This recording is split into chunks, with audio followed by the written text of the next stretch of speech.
Hey, I'm Corinne and I'm the founder of Speckled, the tool that helps PMs build the right thing at the right time. Today we're going to be talking about customer interviews.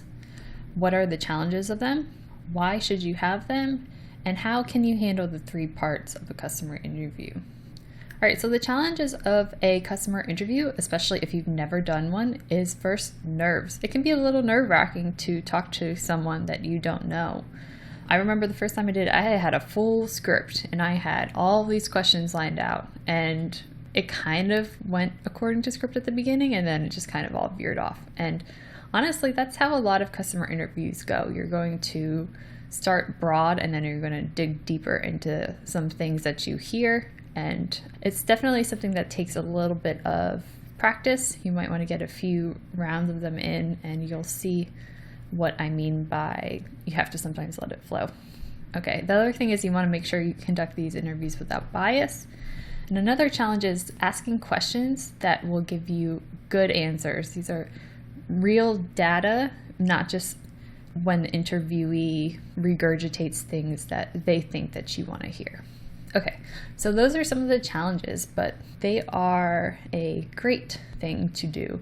Customer interviews can help you understand the pain points of your customers so that you can build a better product. They also help you find any quick wins that they may be missing that you know about, and then you can help educate them on those. And another thing is that it helps you keep the finger on the pulse of how your customers are feeling. Are they still excited about your product?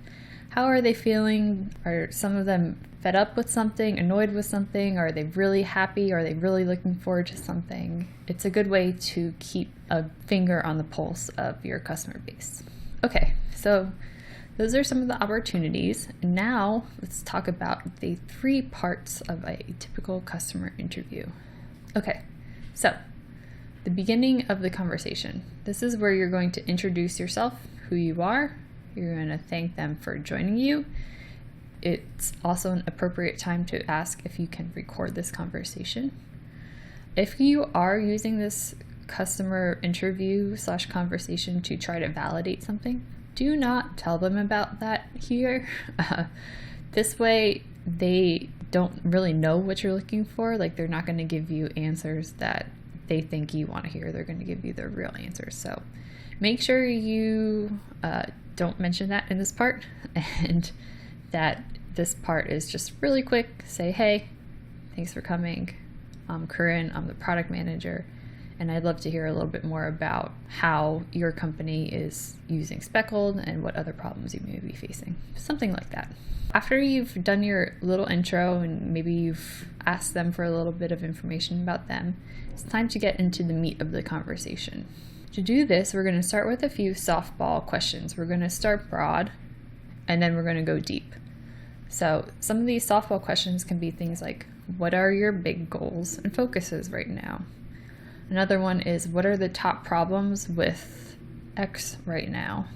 You want to really, really listen to their answers and try to hear any sticking points that they may have. Decisions that they made, things that they weren't happy about, things that they were happy about. And then you're going to zoom into those things. So to zoom in, you're going to ask questions like, why or why didn't you decide to do something? What were the implications of that? What else have you tried? And other questions that really try to dig in a bit deeper to some of the responses to your first few broader questions. And if for some reason they don't have anything deeper than that, you're also going to want to keep a list of questions handy. There's a bunch of them in the Mom Test by Rob Fitzpatrick, which is a really great book. I'd highly recommend it. Just keep a list of questions just in case you get that awkward pause and silence and maybe they're not the most talkative of customers that you have interviewed. Another thing you want to do in this section is to ask questions that have the potential to destroy everything you know about your product, which sounds scary, and it is, but they have to be asked. As much as you want to validate your product, your idea, or whatever it is that you're trying to figure out in this interview, you also want to try to invalidate it. Ask some tough questions and be open to hearing some tough responses. So you've gotten through the beginning, you've introduced yourself, You've maybe talked for a while in the meat of the conversation, anywhere from 5 to 10 minutes to upwards of an hour, really depending on how talkative the customer is.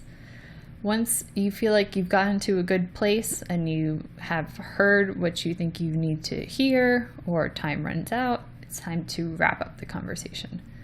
So wrap up the conversation with a final question: is there anything else I should have asked? This gives them an outlet to give them something that maybe they wanted to talk about, but you didn't ask them about. So ask that question and then thank them for their time, wrap it up, and let them get on with their day. We talked about the challenges of customer interviews, why you want to conduct them, and how to handle the beginning, middle, and end of a customer interview.